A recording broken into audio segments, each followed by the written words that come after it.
Good evening, and thank you for joining us for Being a Black Woman in America, Healing and Thriving with Dr. Donna Baptiste and Dr. Adia Gooden. Doctors, we are excited to hear from you. Thank you.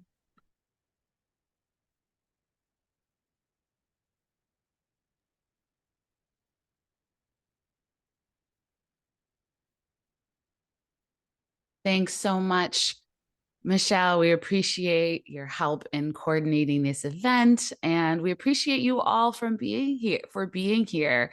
Donna, do you want to dive in and get us started? Yes, and I wonder if we can take the just the flyer off screen. Okay.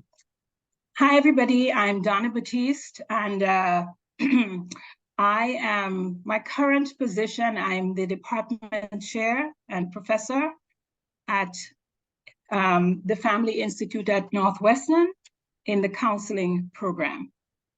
Adia? And I'm Adia Gooden. I'm a licensed clinical psychologist and a coach, and I work for myself in my own business, which is called Unconditionally Worthy. Okay. Thanks for coming tonight. We're a little nervous. We've been talking all week. We're excited. And I hope in the audience tonight are Black women.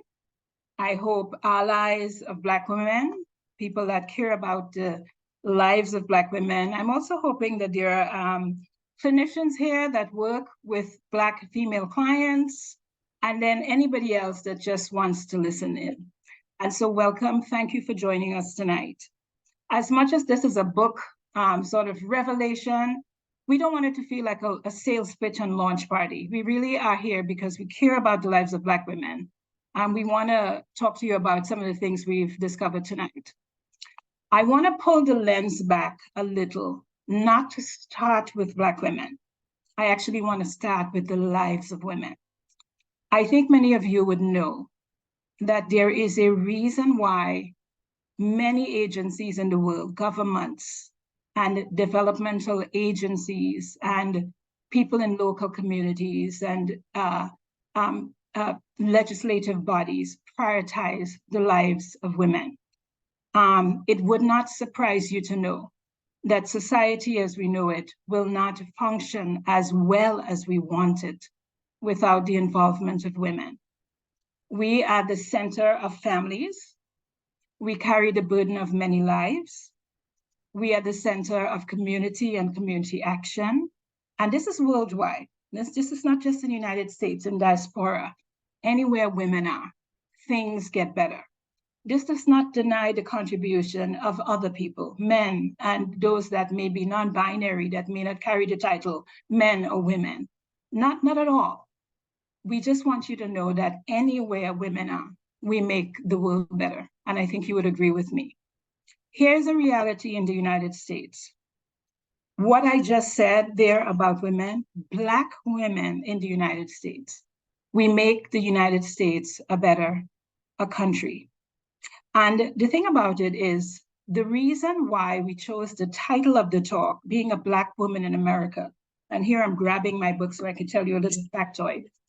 We asked Black women, in a study we did that's a part of the book, we asked Black women, what is the number one reason that makes you feel distressed?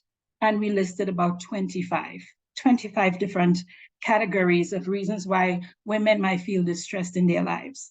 By far, and this was a national study, women all over the country, the number one reason that women chose, 78% said, being a Black woman in America is the number one reason for their distress. And so stress, experiences in childhood and adolescence, lack of self-care, work pressure, microaggressions, people asking too much of me are some of the other things that they've listed, and percentages ranging from 67 to about 50%. Being a Black woman in America is the number one reason. So if you buy my premise that the lives of women matter, the lives of women matter to who we are as a people, as a society, it is not a hard leap to say the lives of Black women in the United States is critical to the success of the country, of the culture, of families, of communities. And y'all, I want to cry because I feel so passionate about this because I know what I have done. And so one of the things we struggled with as we wrote this book was how to characterize some of the things we want to talk about, the challenges of Black women, without giving a sense that they're broken, need fixing, need rescuing, or all Black women are in trouble. That's not the case. But I have to tell you guys, looking at the statistics of health and mental health, the disparities for Black women should make us grieve. Black women are apt to die more early and at greater rates than women of any other race, higher rates of maternal mortality, likely to experience chronic conditions more often, heart disease, obesity, health conditions related to social conditions. They earn less, unemployed more, are apt to be in poverty more, live in racially segregated communities, get fewer loans for houses, less likely to be supported in households. And in terms of mental health, some conditions affect them and we hear about it. Chronic stress, higher rates of depression, higher rates of anxiety, likely not to seek mental health care and likely to drop out of therapy if they do. So the awesomeness of Black women is affected by the social and cultural conditions that they face in the United States, which is why that's their number one reason. Here is what we know from our work with Black clients, and here is what we know for sure must be a part of the conversation. Black women experience race as a factor that affects how people see them, simultaneously with gender as a factor for how people see them. But they also experience a class, social class, poverty conditions. Not all, but some do. They also experience other kinds of things that make people see them negatively and invalidations. So my contention to you, why we wrote this book, Adia and I, we hear these stories in therapy, and it is our absolute intention to help as much as we can. And that's why we're here tonight. We want to talk to you about a couple of conditions that we must know about. Adia? Yeah. One of the things that I think we're most proud of with this book is the process by which we wrote it, and having a process that reflects the way that Black women tend to move through the world and tend to do work and tend to get work done, which is in community and in sisterhood and not in isolation. And so we want to sort of acknowledge the book. And so I'll show an image of the cover here. So the book is called Promoting Black Women's Mental Health, What Practitioners Should Know and Do. And Michelle has put the link for the book in the chat. If you are interested in checking it out or purchasing it, it can be found on Amazon and Bookshop and lots of places where books are sold. But as John is saying, we wrote this book because we want to make sure that Black women are receiving culturally responsive care. We want to make sure that Black women are seen through a nuanced lens and supported. And part of the way that we achieve this is by collaborating with many experts to contribute to this book. And so it's not a traditional edited book where people just put in chapters and we are the editors. Donna and I are the primary authors, and we wrote this book in collaboration with a number of people who are experts and brought their wisdom. And we feel really proud of this collaborative process where we were drawing in wisdom from other people, where we were working together on these issues. And so we just wanted to take a moment to call out the names of our contributing authors, to acknowledge them. So we have Gimlin, Tam Ashing, Sule F. Baptiste, Tahira Blount, Susan Branco, Keisha Birch, Yolande Cook, Tanya Davis, Chisina Kapungu, Dorcas Matawi, Uchechi A. Mitchell, Candice Norcott, Kumea Shorter Gooden, and Fungjo Yu Lewis. And so we want to acknowledge them. And we also want to acknowledge our research assistants who were all, at the time that they were supporting us in this work, master's students at Northwestern University, some in the counseling program, some in the marriage and family therapy program. And so they are Katie Gao, Grover Holloway, Lyra Isan, Sydney McClure, Janae Parson Moore, and Jamie Worthen. And so we really just think it's important to acknowledge all of the contributors of to this work, to this book, because that's part of what makes it powerful and impactful. And that's this process of being in community and working together is part of what makes Black women powerful and impactful as well. Donna, do you want to share what people can expect from our time together today? Okay, so we, as I said, we didn't want a traditional launch where we tell you why we write the book and all that. We actually wanted to do a conversation with community. And here's what we'd like to do tonight. We hope to hear your voices. So many of you are probably off camera. If you are, just on mute. And we want to discuss, there are about 17 chapters in this book. We thought, we struggled. We looked at some things that we could talk about in different chapters. We chose 4 themes tonight that are so relevant to the everyday experience of Black women, all over, in any context in which they are found. And I want to believe this is not just in the United States. I know for a fact it isn't. We will talk about the stereotypes that Black women encounter in interacting with others. We will talk about a condition that many people may not know the name of, that Adia and her mom actually wrote a wonderful book on, and there's a chapter in the book on shifting, how Black women shift to manage how people see them. I want to talk about appearance bias because it's something we deal with every day, literally. And then, of course, we want to talk about why we are so enthusiastic to encourage women to take care of themselves, heal, recover, thrive. And so so we're starting tonight. So here's how you can participate. And Michelle, help me here. You can drop a question in a Google Doc we have. So I wonder if you guys can throw the link in the chat box. You can write in the chat box and somebody's monitoring. You might have a thought. Please speak from your own experiences tonight. Not here to definitely do instruction. We're here to sort of share experiences, the commonalities we experience. And even if you're not a Black woman and you have a thought, a question, an idea, a suggestion, please drop into the meeting. So we want to hear voices tonight.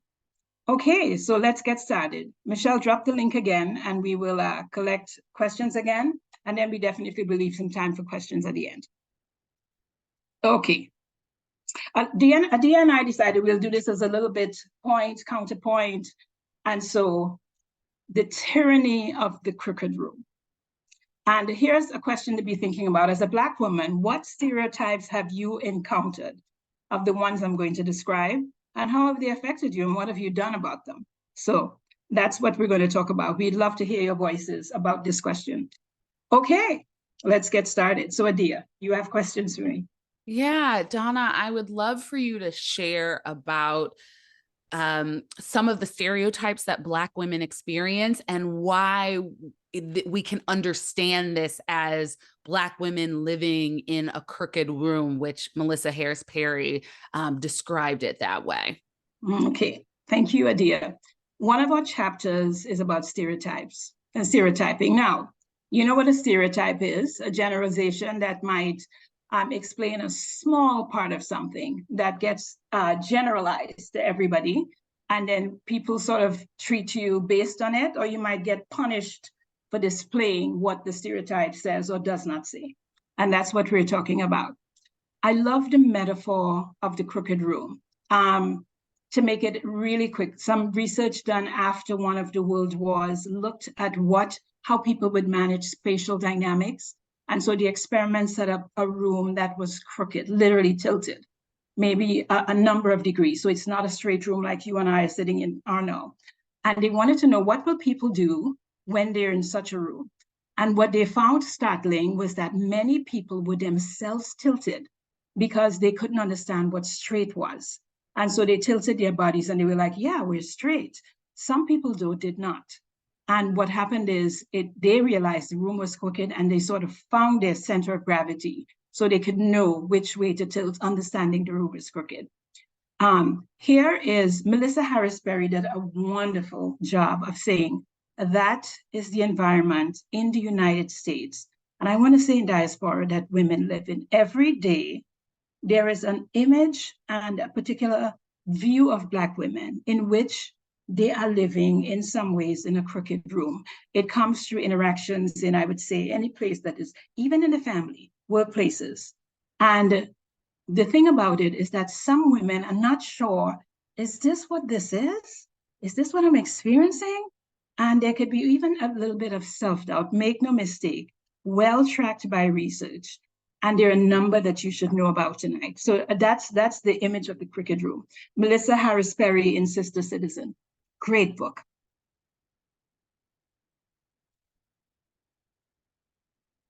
Adia, I think you're on mute. I am on mute. Thank you for explaining that. I think just the image of having to adjust to things, right? And that Black women are often having to adjust to these crooked perceptions of who we are. So can you dive in a little bit more and talk about some of the most common stereotypes that Black women are navigating? Okay, I would say the ones, I'm going to use a little bit of sort of simplistic language. There are different terms, and I'm going to tell you the 4 predominant ones. And what I want to ask our audiences, have you seen this? Have you experienced this, etc.? In general, one that is very often overbearing, you're too much, you're too outspoken, you're too strong, you're too much for me, too intense, angry, aggressive. And of course, there are ones that we see in media. And I would say some groups of women experience this more: hustlers, oversexed, ghetto, and loud, unintelligent. And then there is one that seems positive, but it's not: exotic. And usually there are 4 common stereotypes that Black women will experience at some times in their lives, and sometimes a lot: perpetually angry or aggressive, or too assertive. And it would be too much in relational dynamics. It'd be too emasculating, too demanding. Selfless or self-sacrificial, with the idea that this is part of the identity that you must express. And when it's missing, it could be actually criticized. Hypersexual, and I would say Black women that are income restrained, living in certain communities are given this label. And you see this in media, you see this. And then there is this one, abusing systems of support, where you have the idea of the hustler. And these particular stereotypes, they come hard and fast. They're both a basis of race, but also gender, and that gendered racism affects it. And they affect women in very specific ways. So let me stop there and see what else you want to ask me, Adia. Yeah. So we'd love to see in the chat, how is this resonating? Have you ever felt the pressure of these fighting back against these stereotypes? Have you ever felt like you were stereotyped in this way? So speak to us in the chat. We'd love to know. And Donna, could you share a bit about how this impacts women, right? Like, what is the impact of walking in a crooked room for a really long time? What is the impact of navigating and facing these stereotypes in day-to-day life and in media? Because we know that you can look throughout, and we talk about this in the book, you can look at movies, you can look at TV, and you see these stereotypes. So it is the water that we're swimming in. Tell us about the impact on Black women. I would say there are 4 that we have tracked in therapy with Black women. And you have to know, Black women have personalities. You have a way of being. We can express ourselves in ways that are not necessarily always appropriate or even pleasant, or maybe even sometimes we also need self-correction. That's part of every other human being in the world. But these things occur sometimes long before you open your mouth. And they're almost like the red dye in a room, or maybe the haze. And your whisper might be a scream. Your dissent might shake the earth. That's what I mean, because the stereotypes are in play.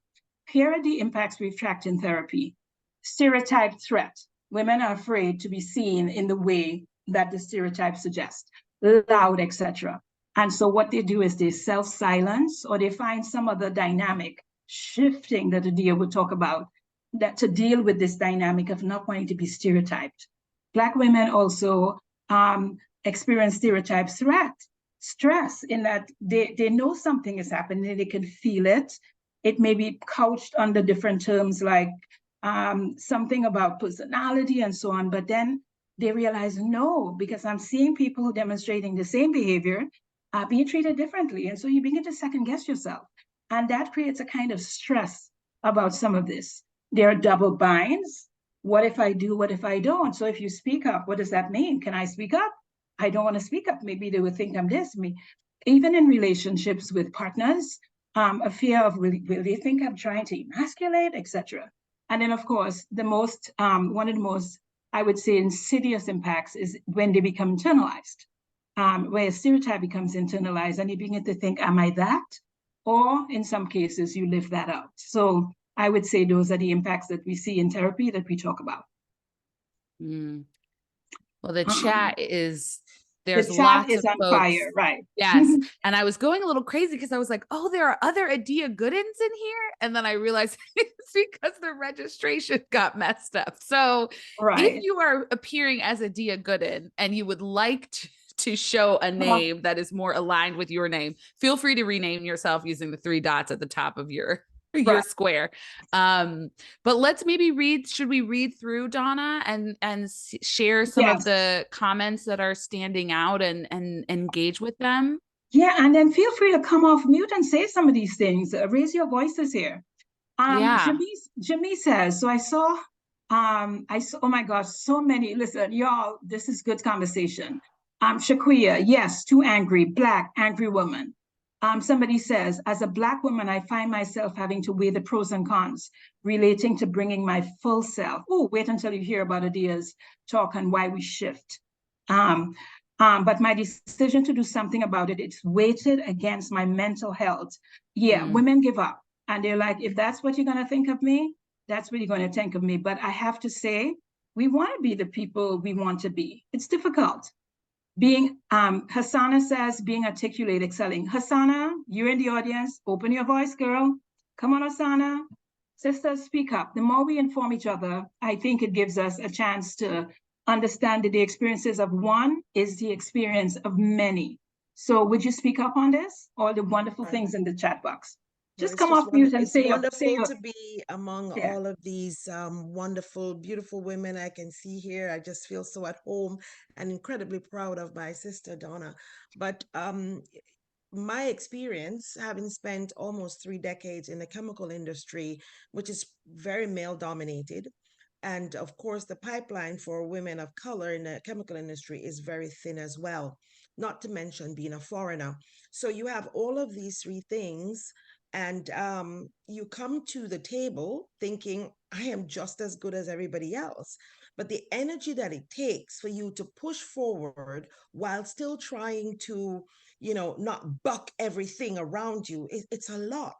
And I had a very physical reaction to when George Floyd was killed. We were at home, sequestered in our family room, literally watching it. And my children said to me, why are you gasping for air? I didn't know I was doing that. But afterwards, we had a conversation, and really, I felt like that's what was going on for 20, 30 years in the chemical industry. There was a foot on my neck. And so you spend all of this time trying to navigate and be excellent, but at the same time, you have reserved some of your energy to fit in, And because we are so visible, it's hard to miss us ladies, because we're pretty, we dress nice and everything, right? But in the corporate environment, everybody's in black, blue, and brown. Well, those colors don't suit me. I am fuchsia, turquoise, and everything else. And I refuse to fulfill that mode. So when you're walking and you're like one of two and you dress different, don't forget if you try to wear the braids. It's always an issue. It's just an issue. So that's just a little part of my experience. Powerful. There was some other, thank you, Asana, some other, Nadia, I hope I'm saying your name right. Just by their physical presence, right, is intimidating. Yes, because we, as I said, we walk into a room, and even before we even open our mouths, there's that haze, crooked room. And we figured, is it us? Is it the room? And sometimes you can lose your center of gravity, right? And yes, I like the idea, confident in who you are. Remember I told you in the study, some people got it. This room is crooked. Deconstruct the space and say, this isn't me, this is the room. And so that's the idea with some of this. Adia, I wonder if it's time for us to talk. So you guys get it, right? And when in one of the chapters in the book, we talk about how this shows up in relationships with some of our partners that might carry the same stereotypes. And this is what is so exhausting for Black women in almost every place. There it is, race, gender. Adia, some people are talking about how they sort of shift, and we'll introduce this concept to our audience for some that haven't heard it. And so should we talk a little bit about shifting? Yeah. Yeah, I think part of what stands out to me reading the comments and thinking about stereotypes is the fact that it makes it so hard to be our authentic selves, right? It makes it hard to own our righteous, understandable anger for fear of being labeled as an angry Black woman. It can make it hard to own our healthy sexual desire for fear of being over hypersexualized, right? Like there's all of these things that Black women navigate as we navigate stereotypes. And it's also this tension of feeling both hyper visible, kind of like what Hassana was sharing, right? Like everybody sees you, and also invisible because they don't really see you, right? They don't really see you as a full human being. And that tension is really exhausting, as you all were sharing in the chat. So we want to talk about shifting because shifting is one of the ways that we tend to respond to stereotypes. And it's really about changing yourself to fit in and make other people comfortable. So a question for you all to think about and share in the chat is, how have you shifted in your life? And how has shifting benefited you? And what has it cost you? So as Donna mentioned, shifting is a concept that was written about in a book by my mom, and she co-authored it with Sharice Jones. So the book is called Shifting: The Double Lives of Black Women in America. It actually came out 20 years ago. And then in the book, my mom's also a clinical psychologist. Her name's Kumeya Shorter Gooden. We co-authored a chapter on the clinical implications of shifting for the book. And shifting is sort of all of the things that we do, affective, cognitive, behavioral changes that we make to accommodate, to fit in, to sort of navigate these stereotypes, to navigate racism and sexism, gendered racism, which is sort of the unique combination of racism and sexism that comes together for Black women. And the thing is that we shift predominantly, we're sort of aware of shifting at work and shifting at school. We also shift in our community. We shift in our romantic relationships, right? So at work or at school, this might look like, changing your style of dress, changing your hair, changing how you communicate. There was a spoken word video that's been going around the internet of a Black woman who's talking about shifting her voice, right? Changing her tone such that, people will feel more comfortable with her in a predominantly white space, right? So we might change our tone, we may change the way we dress, right? You might end up wearing those blues, blacks, and browns to fit in, so changing that, changing how you show up, how you take up space. I saw in the chat someone say that somebody said, oh, she was just whispering, right? So you might tone down your voice so much such that no one could say that you're a threat, because just by your physical presence, somebody else said in the chat, you can be seen as a threat. So it's those shifts. We might shift in our community. I think often people who are first generation college students, graduate students, right? Like feel sometimes when they go off to school or they've gotten a degree, they go back to their community and there may be questions of, are you a sellout? Are you really from here anymore? You talk different, right? So then there can be a shifting back, right, to a previous way of communicating and being. Then there can be shifting in romantic relationships such that, you know, because of the dynamics of racism in America, often Black men don't have the opportunities, the access to achieve and accomplish in ways that they might be able to otherwise. And so there can sometimes be a shifting such that your accomplishments, that your strengths, your skills, your power isn't a threat to partners, right? I was talking to a client this morning and she was talking about navigating past relationships where her partners felt threatened by the fact that she's a successful business owner, right? And thankfully she was like, you know, I'm not going to stay in these relationships, but sometimes we feel like we've got to shift to hold on to that relationship. So the thing that I think it's important to note, well, actually, let me just stop there and see if you have other questions and see what's happening in the chat. Thank you, Dr. Gooden and Dr. Baptiste. You have a lot of really enthusiastic comments in the chat. We also have a hand raised in the audience. Miss Tracy Span Downing. Good evening. I love this conversation. In my workplace, yes, we have me, I'm African American. We have Ubo, Nigeria. We have Eritrean. We have Ethiopia. And our leader is European in that workspace. So, but I'm unapologetically, if that's that way we say it, Black. I love my skin. I love who I am and dare others to challenge it. That's just me. I'm an out front person. And it just, I think when we step back, we know our history. We know that we now have to, like you said, shift. But don't shift for their comfort. Be strong in who you are. You know where you are. This is your land. Own it. You know, that's what I like to think and say, that we have to now think differently. Yes, we were duped in our history. Yeah, we were given a bad history. Mm-hmm. Hey, bring it. Don't be ashamed. Love who you are. Love how you look. And yes, we have different levels because maybe of our education level, our experiences, and you know who we are around and who we thrust our our energies on. So I'm just happy to hear this and to hear this dialogue. Thank you so much for just letting me know. Thank you for sharing, Tracy. Adia, we have one very good question, which might be where you're going. What is the consequence, the clinical implications of what happens to women when they shift? Yeah, it's the survival mode, question. somebody is saying, right? Yeah.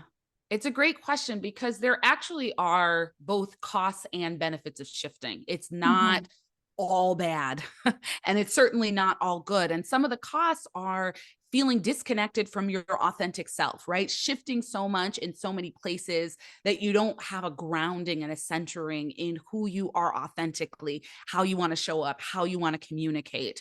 So that is certainly a cost. There's mental and emotional stress that we experience from carrying the load of like, what space and place am I in? And so many of us are so practiced in doing it that we just slip into it, but it does take an extra mental and emotional load, right?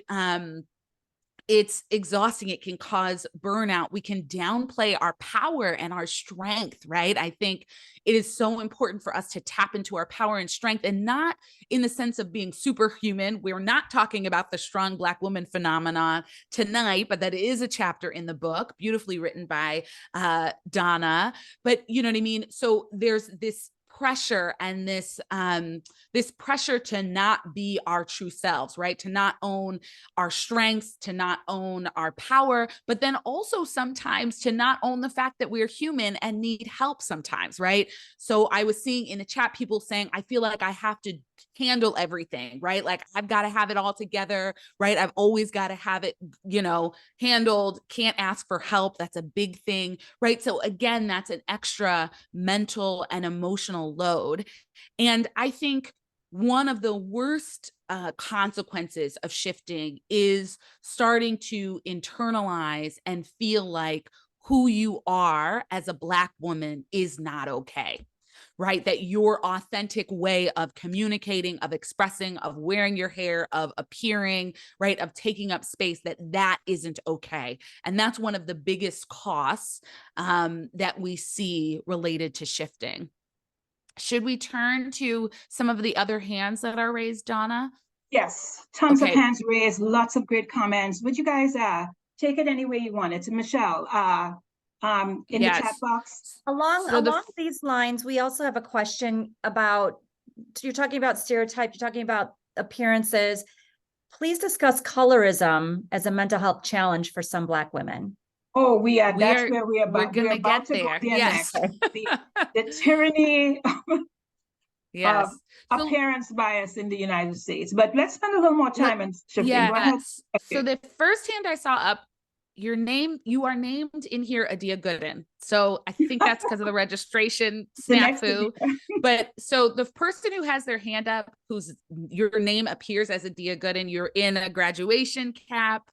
Yeah, Karen. Why don't you come off of right? Yeah. Why don't you come off Me? of mute? Yes. Yes. Oh my gosh, that's crazy. I registered under my name. It's not on you. Don't it's worry not on about you. it. It's a Just glitch. tell us your name and dive in. Yes. Okay, my name is Faith. Okay, I guess I can turn my camera on. I'm not driving anymore. This me. Sorry. Wow, that's anyway, so I really appreciate the terminology because I feel like a lot of times there's so many things that go on in our world that we don't have words for.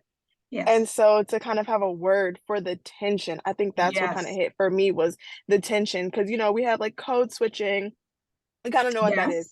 But the tension for shifting, I put in the chat a point about language, right? Okay, yeah, we code switch with language, but I feel like there's a language aspect as well when it comes to shifting. And for me, I feel like an example of that just resonated so hard was just like the word choice. I'm in a space with maybe people who are just not Black, and I choose to say, girl, instead of child. Whew.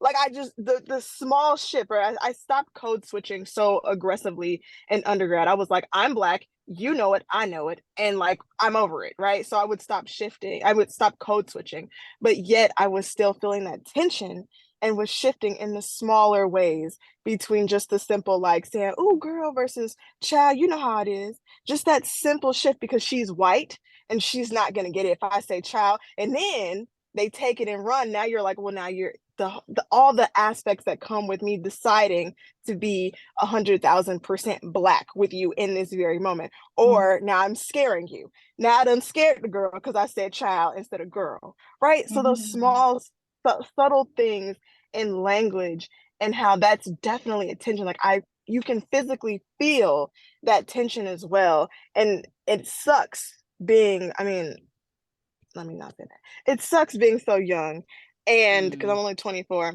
and having to kind of know what that is. And like I said, I stopped code switching as aggressively as I did in undergrad. So at 17, 18 years old.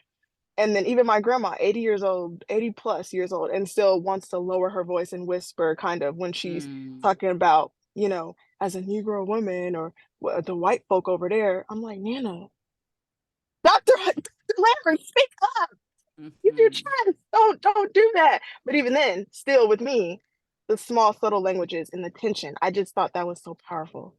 Thanks so much. And I think one of the things, and we talk about this in the chapter, is the reality is when you talk about your grandmother, the reality is that when white people feel safe around Black people, then we are safer. Right. So there is a legacy of if white people feel threatened by Black people, they may harm us in small or large ways, right? So the legacy of shifting to make white people more comfortable is a protection, right? Like that is a protection strategy that is very much grounded in the legacy of slavery. And so I think just even normalizing that or normalizing how our grandmothers, right, or great grandmothers or aunts may have come to this from a survival strategy place, right? And it's like, okay, so now because of the activism work and all of the progress that has been made, we may not need to be in that same space. But there are certainly places and spaces, because if you get pulled over by a cop, certainly shifting is a strategy that is protective. Certainly it is. Right. And so I think some of it is around intentionality and thinking, okay, I'm doing this because I am navigating this certain space, not because there is something wrong with my way of being. And the research has shown that there actually are some benefits to shifting, some of which are, building relationships and being accepted in environments. And so there are ways in which shifting can benefit us. We just don't want to get lost in it. Yes. I see two before we let's wrap this up with Karen and Nash have had their hands up for a while. So Karen, go for it. I hope I have the right, and then we'll hear from Nash. So thank you so much for writing this book. Adia, you've hit many of the things I've wanted to say head on. I'll say that I'm getting pretty emotional about it because it's, you've sort of tapped into, some sensitivities from my perspective. I'll say that I have definitely benefited, and there's been a cost, absolutely, to shifting. Yes. I have shifted and been what I would call successful in my career. But I think, like you said, it took me many years until I got much older to realize that I never internalized it. But what I have done is that I now know that I'm doing it to sort of maintain where I am and to keep, moving up the ladder. And I've been able to do that. But I often wonder, what is the cost, right? Because I'm sure there's a cost. I'm just not necessarily aware of what that is. Yeah. Or I can't name it, so to speak. But definitely I wanted to just say thank you so much for even doing having this format. I appreciate it. Donna, you probably don't remember me, but I do know you via Chisenica Pungu. Oh, that's my very good friend. Yes. So Justina is here. Yes. Adia, would you say that to this wonderful statement that our colleague just made, that one of the predominant costs is, you guys talk about racial fatigue, gendered racial fatigue, because remember, Black women, race and gender combined, race, gender, class, colorism, all living in the same body. Would you say that psychological fatigue is one of the outcomes of shifting? And can you say more about that?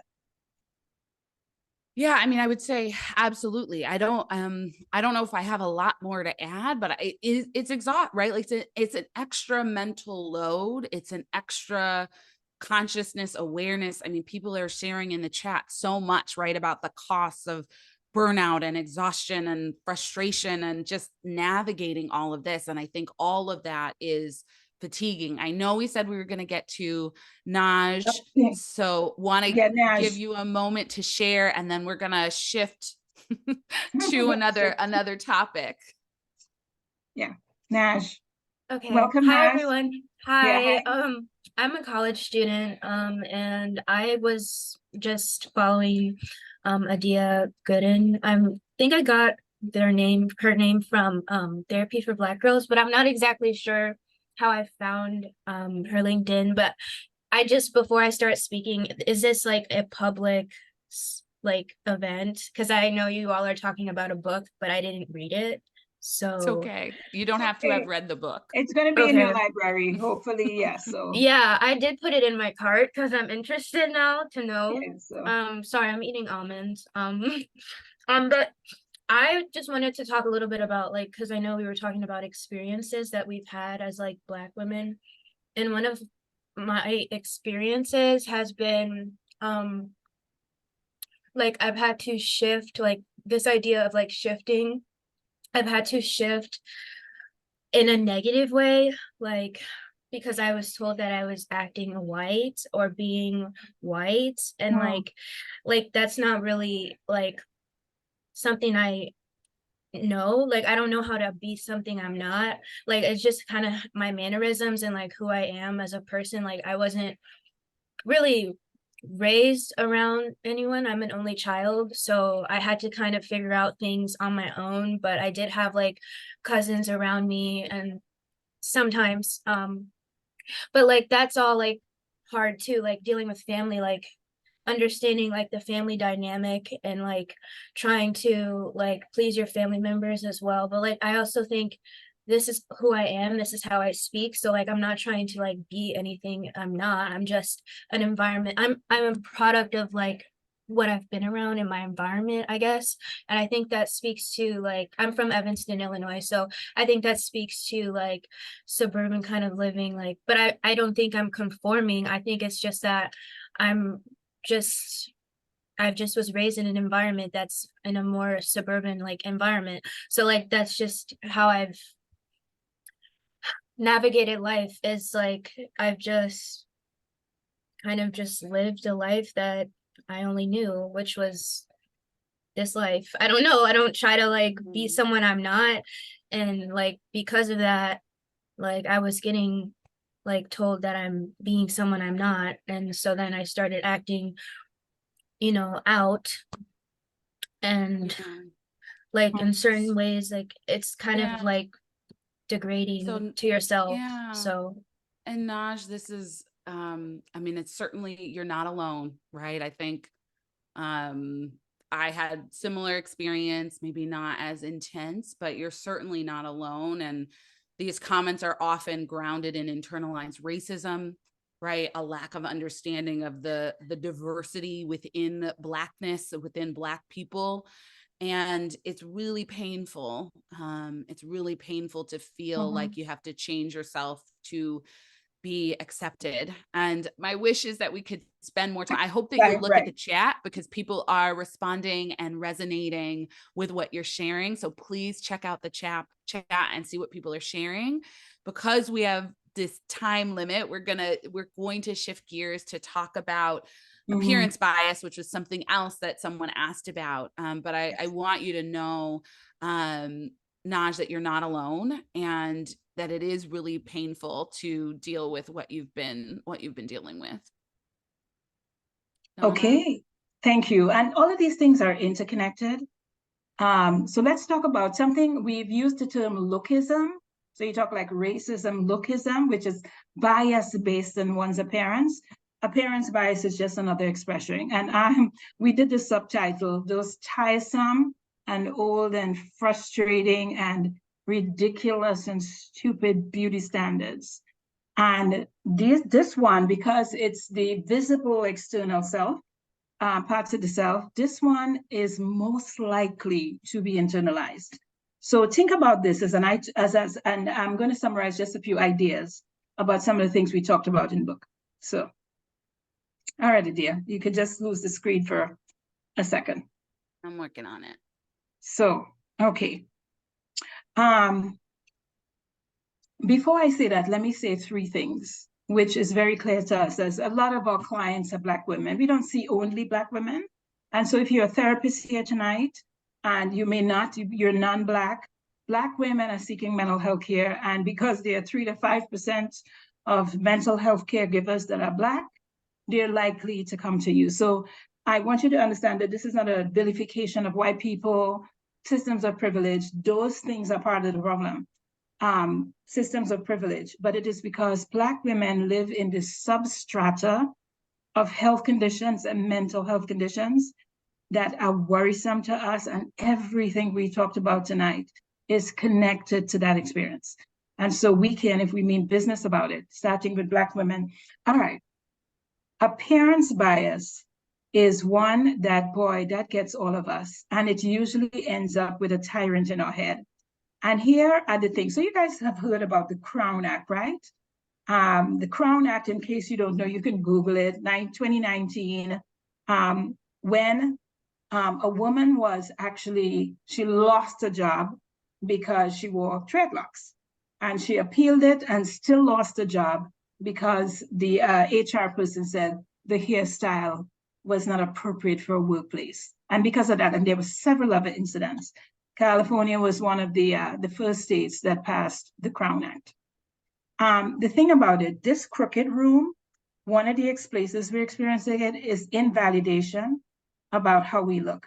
And what strikes me as important is, and this is not unique to Black women, many kinds of people that have, a certain size, and you can even say a certain way they wear their hair and all that. But I would say to you, there is probably no other woman of any other race that can simultaneously experience invalidations about body parts and parts of the physical self than Black women. And so let's count it down. There is hair bias. There is shadism or colorism, which is that brown paper bag, the test. And then body features, size, shape, weight. It can even be shape of nose, size of buttock, hips and legs, and so on, because we have been told for many years we are not the beauty standard, right? And so invalidations, criticism, rejection, exclusion, it shows up in the fact that Black women are less likely to engage a partner in dating sites, less likely to get a call back, less likely, and this research is very powerful. And it's written in the book, and you will see the citation. In many dating sites, women are not likely to be responded to. It shows up in how people think we should look. It shows up in how people, what they represent as beauty in media. And I would say there has been some improvements in that Black women are choosing to seize this narrative and like natural hair. There's no woman of no other race where the natural hair is so invalidated. Natural hair, women, big is beautiful, you name all the things that when Black women are seizing the conversation to say, you know what, we reject the standard and we must for our own health and mental health. What I have to tell you though is this is one of the places where we see internalization. We share a case in the book, for example, where Black women internalized the invalidations of skin color, and for all of her life, starting in childhood and early childhood and adolescence, experience a self-hate and a sense of lack of self-esteem because she was of a darker skin hue. It can show up in families, Black or white, Black families. It can show up, you're on the bus, you can experience it. And so we want our sisters to know that the tyrant that might live in your head about this, that shames your own body, part of that needs to be deconstructed, because we have to actually reject the standard, and we must do so resoundingly. And let me stop there. And I see a number of things being in the chat box and so on. So I want to catch. Definitely been called Oreo. And just I would say this, we're talking about sort of darker skin tones, which I am, which are the women that are white or white passing, which is the terms that they have invalidated, Black women of lighter skin tones. They can also experience this. They can also experience it. You're not Black enough, you're not this enough, you're not that enough. So they can also feel rejection factors based on this. So I've definitely been called Oreo, Black on the inside, white on the outside. Yes, we're just talking about that. They will speak white, right? So keep talking. Does anybody want to share? I see Chasina's hand up. Chasina, pardon me, I'm so sorry. Sorry. There's a hand up from Fuller also. Yeah, she's had her hand up for a really long time. All right, so why don't we start with Chasina, her? hold on. Let's get Fuller, and then we will have Chasina. Okay, well, good evening, everyone.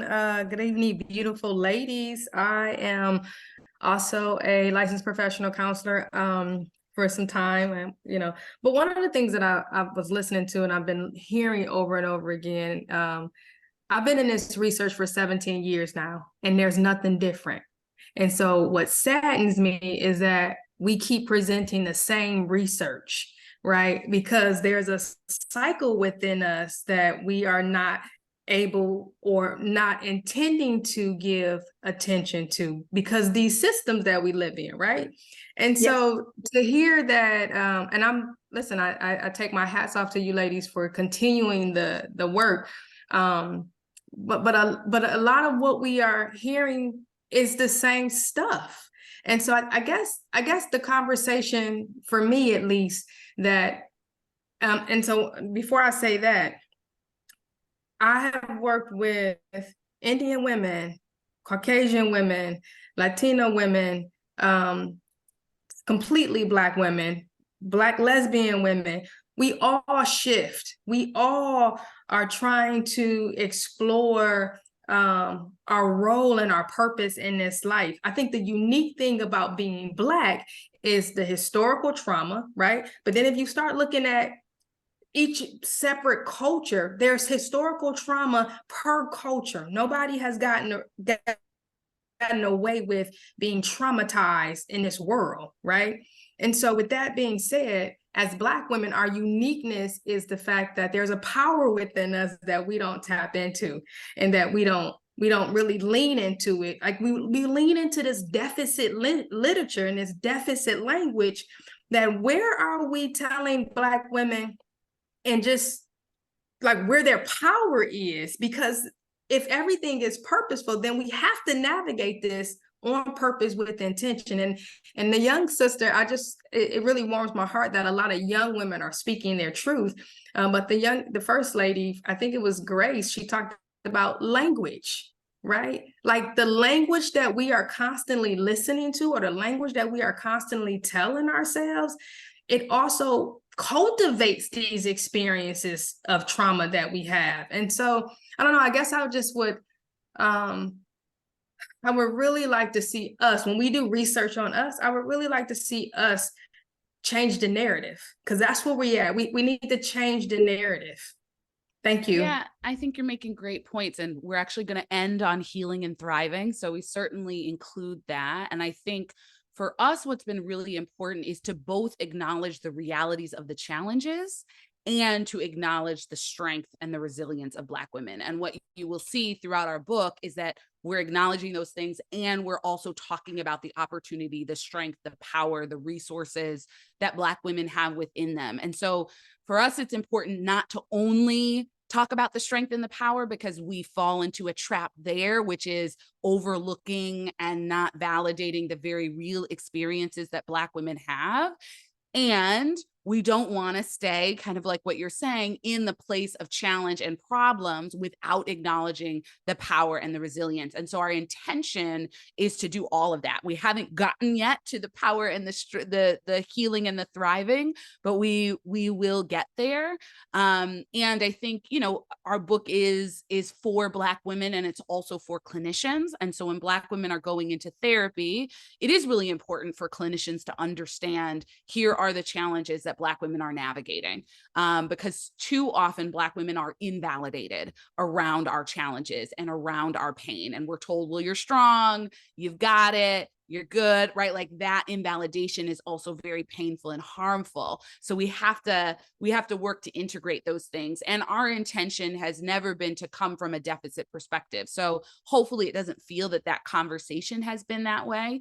And I, acknowledge that it has been focused on the challenges more than the strengths, but we certainly hold the truth that Black women are powerful and are resilient and have so many amazing, beautiful strengths within them. Adia, can I also add that I love the thought. We wrestled with this.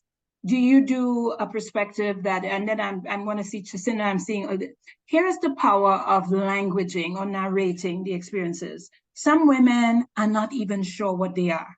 They know they feel it. A tyrant lives in your head, but the narration is a way of externalizing it, right? Here is what, bringing a community together to talk about it, said, you too, yes, these things are real. But here's the real tragedy. We have done this research in naming these things because there's a reason why the American Psychiatric Association, Psychological Association, the Marriage and Family Therapy Association, social workers, counselors, etc., did a huge apology in 2021. Why? They do not recognize the experiences of Black women. So in some ways, we're at the stage where we name it, we deconstruct it, we externalize it, meaning this is not us, that's the crooked room. And the power of doing that is to actually help ourselves to defeat the stereotypes, discard the terrible idea about what beauty is. So in some ways, the power is in naming, and that's the value of it. So if I can leave it there, Jen, Jacinda, can we take Jacinda? And then I saw Olivia with a thought. Hi, I'll put my video on. I love this conversation. Thanks for bringing this safe space for us to share. As we were talking, I've been thinking about how, as I've grown older, I've been able to lean into my authentic self more. And part of it has been a process of not sacrificing myself for what other people want me to be. And so I remember in terms of appearance, I went through a phase where I transitioned from academia to working on the Hill. And the first thing when I got this fellowship on the Hill was I went on the site to see what were Black women, how were they wearing their hair? Because I've always had twists or dreads or natural hair. I've never had relaxing since I was 15. And what I saw was that many of the Black women before the squad came on had weaves or wigs or relaxed hair. And so I didn't want to stand out. I wanted to be heard. So I changed my whole appearance, started wearing a weave, didn't even know how to wear a weave because I'd never done it before.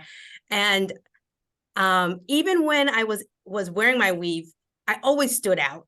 You know, people, there were times in where these microaggressions would occur. Many times were microaggressions. It's a white male dominated society. People didn't want to listen to my opinion, even though I was, you know, very well educated in the expertise I was bringing. And it got to the point where, you know, I was in this position of power that was intoxicating, but I was dying inside. So I made the choice to save myself and leave that environment to go to organizations that accept me for me. And so now I make the conscious choice that I will only go to organizations and where I can bring that authentic self. But it's only come through age. And so there's a process that you have to go through internally within yourself about what you're willing to accept and not accept. But it's something that you really have to process, you know, within yourself. And I sought therapy and had a group of sisters that supported me throughout that journey. So just wanted to share that. Thank we you have so much, earned the right to Jacinta. wear our hair however the hell we want, is my thought. Our choice, right? There was another hand. Olivia, your hand was up.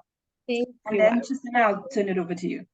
I really appreciate you all doing this. And I hear my voice, I hear my clients' voices. I'm a counselor educator, I'm a counselor. Most of the research that I've done so far has been on Black women. And so I hear their voices in this forum, which makes me so happy because a lot of times their voices are not heard. And so I've loved what you said about the tyrant in your head.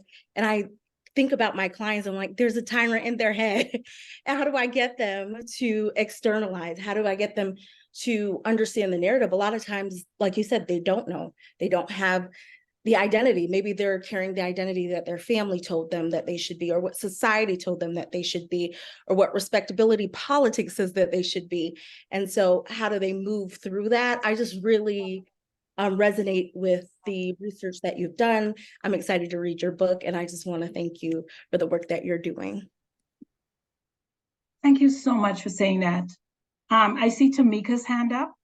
Can we hold on Tamiko, because we have like one more core topic that we want to get to, and then we'll go to you first, Tamiko, so we can kind of get to this healing and thriving piece, and then we'll go to you, Tamiko. And we are really loving how engaged you all are in the chat, coming on, sharing your voices, sharing your stories, and sharing your experience. That's what's making this such a rich conversation. So thank you for that. So our last kind of core topic that we want to talk about, it's also the final chapter in the book, is about Black women healing and thriving and what it looks like to love, care, and respect ourselves. And so we'd love for you to be thinking about and to share in the chat what helps you to heal and thrive. So when we wrote this chapter, sort of in line with what Fuller was sharing, we really wanted to talk about the opportunity and the possibility and the resources that Black women have for healing and thriving. And one of our approaches, and this is in line with a strength-based approach, it sort of takes me back to my dissertation, which was looking at thriving for African American adolescents from the perspective of what is already in our communities that helps Black youth to heal and thrive. Because so often the conversation is what needs to be added to Black people, to Black youth, to Black women to help them heal and thrive. They don't know how. So how do we, teach them, or how do we give them resources that they don't have? And our perspective and how we wrote this book and this chapter is, what are the resources that are already kind of naturally occurring, right? Sister circles, community connection, artistic expression, music, dance, right? Like, what are the ways that we already support our joy, support our thriving? And then what are some practices and resources around healing, right? So one of the things Olivia just said is talking about the tyrant in your head. And so we talk about engaging in self-compassion practice. And I write about that from a perspective of Black self-compassion in particular, which incorporates the kind of core elements of self-compassion, mindfulness. I like to talk about it as I see you, self-acceptance, I accept you. I also like to talk about I understand you. So contextualizing our pain, because so often we are blaming of ourselves, right? We do blame ourselves for the struggles and the challenges. And we say, why me? What's wrong with me? Why am I doing this? And it's so important to understand ourselves in the context of our, ancestors, of the racial trauma, of the community challenges, right? To understand ourselves in context. And then I affirm you, right? The self-kindness and being affirming to ourselves. And I also like to add in, I care for you. We have a whole chapter on promoting Black women's health and wellness. It's a separate chapter, but caring for ourselves. And we know how important that is, because so often Black women are in the roles of caring for everyone else in our lives, and we neglect ourselves, right? And so we talk about what that looks like to really heal through self-compassion, through self-forgiveness, and to thrive through artistic expression, through sister circles and connection, through community. And we think that this is so powerful because we have access to these resources within us and within our community. And we also like to acknowledge the fact that therapy is one of the spaces that can support Black women in healing and thriving, but it's not the only place where Black women can heal and thrive. And that we need to, promote therapy, which is great, and also tap into other resources and know that it's not just in 50 minutes of therapy, but it's also in community relationships and connections and all of these things that we have a rich legacy of in our Black communities that we get to tap into our healing and thriving. So I don't know if there are things that you would add to that, Donna, and I'd love to see in the chat and hear what you all have to say about what helps you to heal and thrive. I would love to hear people's voices. We said that Black women are experiencing a lot of difficult conditions that lead to lower mortality and all the things that we talked about. What do you do? How are you taking control of your own self-care, your care of your spirit, care of your emotions, etc.? What are your practices? Yeah. And then why don't we start with Tomiko, with you sharing. It may not be exactly on this topic, but feel free to go ahead and jump in as people type in the chat. So for me, it's a little different. I'm in my 50s, and the stabilizing effect that caused me to have to look at my inner core was actually menopause. Oh. It was a huge stabilizing effect for me in my personal life, because I've heard people say this before, like I've heard people say, and I was like, that doesn't make sense. I've always been this controlled woman. I've always had control over my emotions. They were always in check until I started going through menopause. And all those unresolved emotional feelings, all those unresolved feelings of past hurt, and all those things started coming to the surface, and I could no longer control it or push it down. So I've been talking to loved ones about, I really need to get therapy. I need to get therapy. I need to get therapy. That pushed me to get therapy even faster. Yeah. Because there is a step. I came to a state one day and it was just literally like, I guess the best way to describe it was an emotional tornado.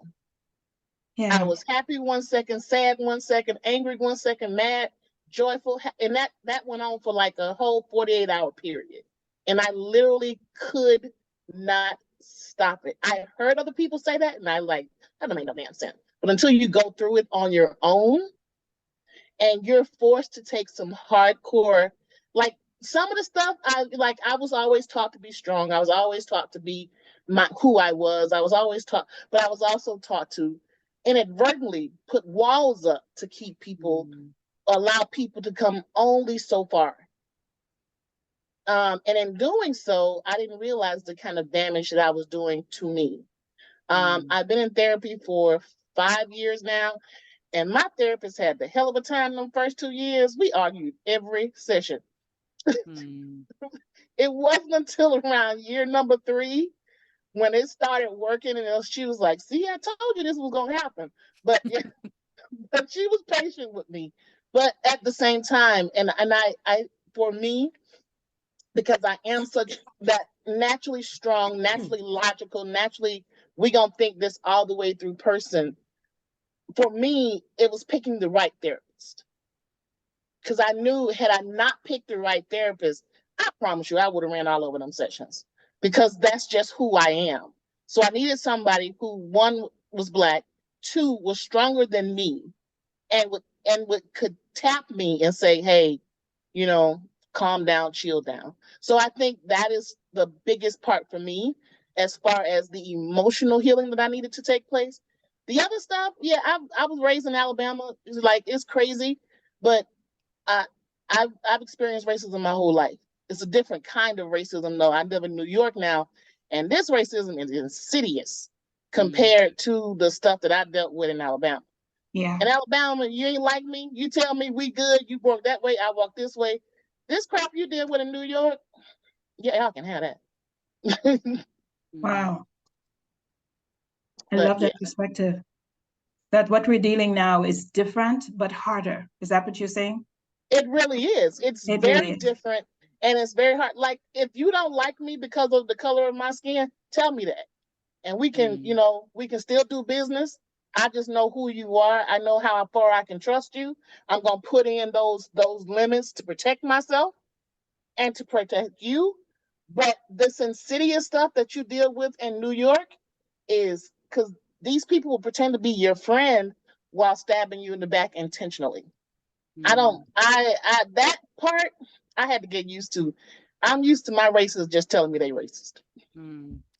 Well, thank you so much for sharing your experience, Tomiko, and sharing, the navigating racism, the stress, and the different types of racism that can show up. And I appreciate you sharing about menopause too. I feel like we're in an age where there are more conversations about menopause and the impact of menopause, but for so long it wasn't talked about. And it is a very real thing. And that's part of why in the book we have a chapter on health and wellness, because they interact, right? Our physical health impacts our mental health and vice versa. And those things are really integrated. So thank you for bringing that into the conversation. I'm loving reading what you all are sharing about the things that help you to heal and thrive. I'm seeing slowing down, connecting with other people, setting boundaries, living in community. What else are you seeing, Donna, that's coming up in this chat? I've been summarizing it. People have given some wonderful ideas. I have like summaries here and there. So, yeah. Yeah. So I'd say we're at the point, I think, if I'm remembering correctly, where we're gonna open this up generally to other conversations. So if you have other questions, other things to share, I'm going to show my slide because we'd love to get your feedback. And it says for me, but it's really for both of us. So Michelle is going to drop this link in the chat, talk.ac-doc/Dr. Adia. So this is just an opportunity to give us a real quick little bit of feedback. It'll take you about 2 minutes. We just would love to have a sense of how this has landed for you, what you found helpful, if there's anything that we could improve, if we were going to do it again. And we'd also just love to hear more from you. What other questions have come up that we maybe didn't get to thus far? What else do you have that you'd like to share? So that link is in the chat. If you'd be willing to just take a few moments as we're talking and wrapping up to share your feedback, we'd so appreciate it. You could also hold up your phone using the QR code, open your camera, click on the link that comes up, and then fill out the survey that way. Adia, I love that people are adding topical areas that could be useful. And so we might be able to do something with that. Somebody mentioned suicidality,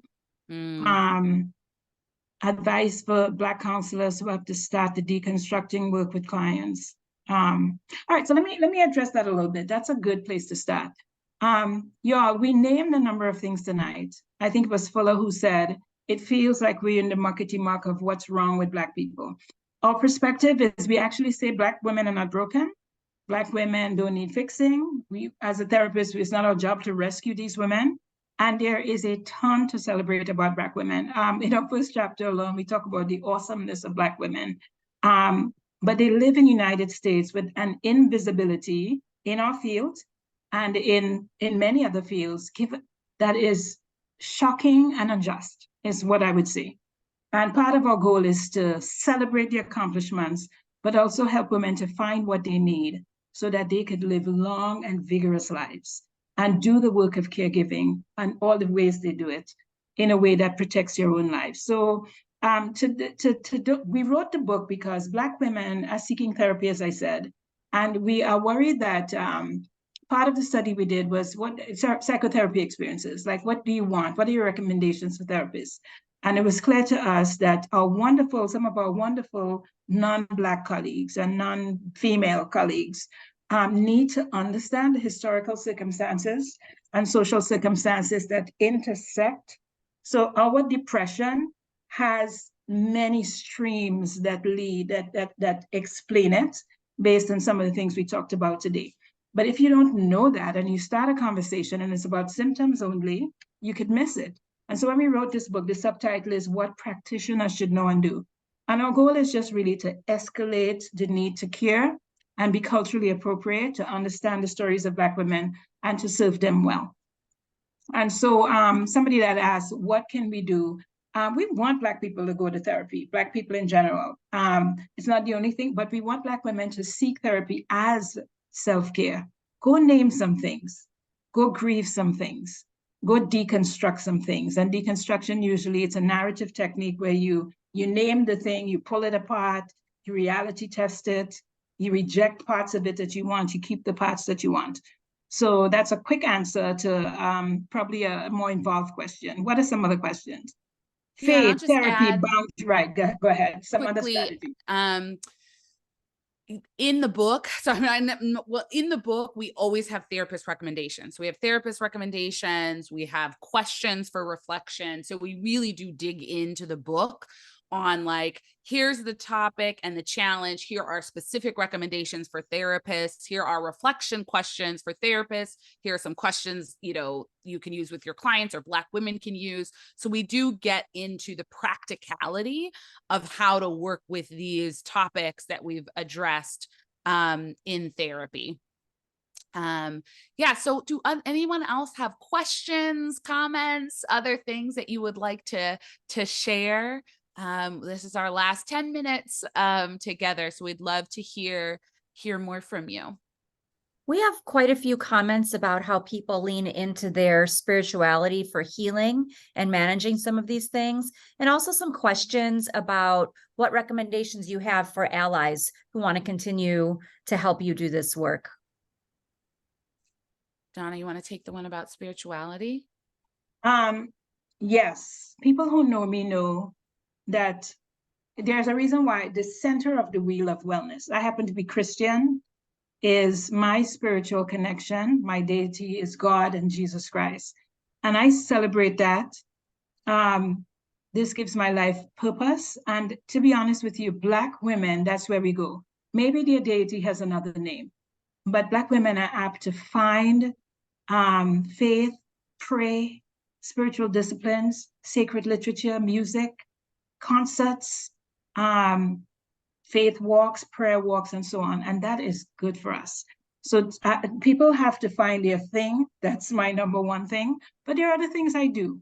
And so I hope those of you that are talking about spiritual, and we have a chapter there that talks about why that is important to Black women's lives. So what the code was, so I could fill out, somebody's asking for the code. So. Oh, it's talk. Yeah. Right. Talk. You can't do the book was nominated for an award by the was sent a big award actually. So we hope, but our goal again, we are clinicians. We hear the stories. We work with all kinds of women, all kinds of clients of all races. Both of us, we do. We hear the stories of Black women. We hear what they talk to us about. And it has been our passion. We started with one workshop and then we kept getting invited so that we could say this must be escalated so we can do business, not just for us, but for our clients and for Black women in general. So, Adia? Yeah. And I think for allies, you know, we encourage you to buy the book because it really is going to give you a nuanced understanding of Black women. So we encourage you to buy the book and read the book. And we encourage you to talk to your Black female clients about their experiences being Black women, right? Like it's important to bring up the topic. And I think often people who are white in America, people who are not Black, are not as comfortable talking about race, talking about these things. And it's very important to bring it up, which is not to say, oh my gosh, it must be so hard that you're a Black woman in America, but to say, how do you identify racially, ethnically, culturally, and how does your identity impact your experience as you navigate this world, right? And to validate the experiences of Black women, because too often when we're navigating the world, we are questioned. Well, could it just be that they treated you this way because some other explanation? And so be willing to be uncomfortable, be willing to have your worldview and the way you see the world potentially as just and fair challenged, right, by your Black female friends, by your Black female clients, and validate their truth and their experience, and get curious and really do your best to learn all that you can. I think that those are really great ways to start out with being an ally. Thank you, Adia. Somebody says, talk more depression as a consequence of these. Depression, anxiety, very much the symptoms that come about in so many ways, right? You have a medical illness, a cancer or something. Depression is secondary to that. It can come about but these things are sometimes, I would say there is definitely neurological features of depression, hereditary features of depression, neurotransmitters. But I'll tell you this, a lot of that is stoked by the conditions that live in our bodies based on we might think mind and body and experiences in the world. No, these things are all connected. Mind-body connections, body living in the world connections, because it's about the immune system, the adrenal system, and what that absorbs every day. And I have to tell you, looking at some of the things coming in the country, the person that said, it's the face of gender bias, racism, gendered racism, classism, all those things, they're changing. And what's scary to me a little bit, as somebody that is well past 50, let's put it that way, is that the new face is as scary as the old. And there's a rise of white nationalism in the country. And there's a suppression of the understanding that social and cultural conditions affect us where we live every day. There's been a suppression about that. And it's couched in different kinds of languages, but make no mistake, in our therapy offices, that's what we hear from women, and many are tired. But you know, let me read you this. I wonder if I can read this last part of the book. And there are parts of myself that I discovered as we wrote this. And there is this truth that Black women find a way to do it. Here is this. Black women have always been influencing, contributing organizing and reshaping the cultural life of the United States, but with an invisibility that is shocking and unjust. Black women's leadership and influence are becoming more visible now. Voices are rising, including ours, right? And we celebrate this. In discussing the awesomeness of Black women, we're not just referring to political leaders and celebrities like Oprah and Michelle Obama, who have large stages. Ordinary Black women, many of us are here tonight, also display personality traits, agency, authority, moral influence, power, status in the face of need. We labor in our families and we labor in our partner relationships with children, with grandchildren, extended family, and others. We work in outreach, religious ministries, volunteerism. We lead movements nationally and regionally and locally to improve the public good, assistance to poor families. And nobody picks us to lead. Black women, they see a need, they organize, and they grow in leadership. That is the awesome part of us. The other part is important. This stuff, this giving, can fatigue us psychologically, physically, and otherwise, and we have got to pay attention. So that's the message of our book now, and in some ways, what's our heart about. So on that note, Adia, you have the last word, and I want to thank people for coming to listen tonight. Yeah, and I'm just seeing really briefly, somebody asked in the chat about sort of like, how do you balance a desire to strive towards excellence with needing to slow down and take care of ourselves? And I think, you know, so many of us have gotten the message that you've got to work 2 times, 3 times as hard to get just as far, feeling like we have to be the representative for all Black people, for all Black women, continue to work. And what we know is, we like to say Black don't crack, because on the outside, we tend to look very good well into our life, right? Like well into older age. But what we do know is that on the inside, we do crack. And on the inside, we age quicker. And on the inside, we have health issues. And these are due to weathering and the stress and all of the things that we've been talking about. But we also know that when we don't slow down to take care of ourselves, we contribute to that. And that burning ourselves out for the sake of excellence really doesn't serve us. And so some of it is around, how do we claim our humanity and claim our need and worthiness of rest, even in the midst of pursuing excellence? And to remember that this is a marathon, not a sprint. And some of that means going counter to the culture of urgency and busyness and overworking, but knowing that truth that we deserve rest and we deserve care, and that ultimately, if we don't take the time for that, we will get sick, right? And sometimes you can get sick like a cold, and sometimes you can get really, really sick. And so some of it is like, what are the values that you want to live by? How do you want to care for yourself? And how do you create that as a practice and remind yourself that you are worthy of that? So we talk about some strategies for that in the book as well, and hopefully that's helpful. So we wanted to share our contact information. This is the beginning of a conversation. Please feel free to reach out to us, to email us if you have questions, if you have follow-up thoughts. We'd love to hear from you. And we are just really grateful for each and every one of you showing up in this space and really being so present and engaged, right? Your comments, your sharing, your feedback is so rich. And it's, I think, even better than we could have imagined when we framed this conversation. And it's really just warming our hearts to see how much this is resonating with you and how active and engaged you all are in this conversation. And so we really are grateful for you showing up. We are grateful for your presence in the world and for the wisdom that you all shared in this space. We also want to give a shout out to Michelle Corellis, who really helped us pull together this event, who has been in the chat, dropping all the links, who organized the Zoom room, and has just been really instrumental in making sure that this was really a great event. And so we want to say thank you to Michelle for your support in this event. Any last words, Donna? Well, why don't I play a song? You guys sing this with us, right? Just, you know the song. Anything you want done, baby, I'll do it naturally.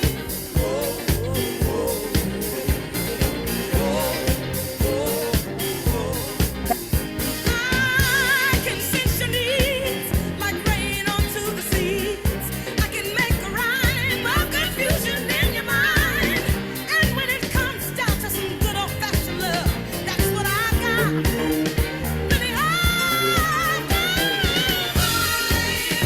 every woman, it's all in me.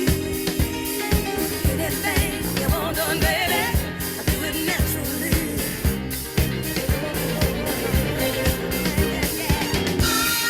Every woman, it's all in me. I can read your thoughts right now, every word from A to Z.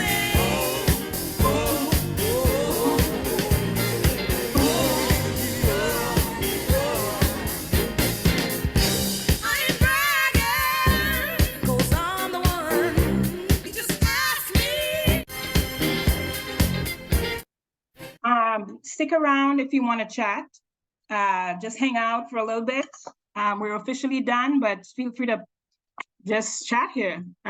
So good to have our sisters here and allies of sisterhood.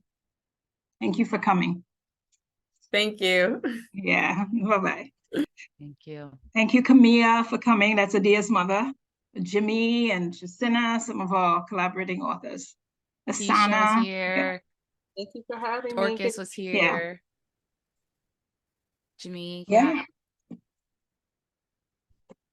Somebody said we should do this again. I've never, So Hi, Dr. proud Liana. of you, Donna, and I'm just now meeting you, Adia, but incredibly proud of what you guys have accomplished and put out there. And as many people have said, providing the language and the terminology so people Narrations, can yeah. really be able to express what it is they're feeling and why. You know, Yes. that's part of moving forward. But Yes. I'm eager to hear more and to commune with you guys more, later. But congratulations on what you've done. Beautiful. Thank you, Hassana. The power of naming things.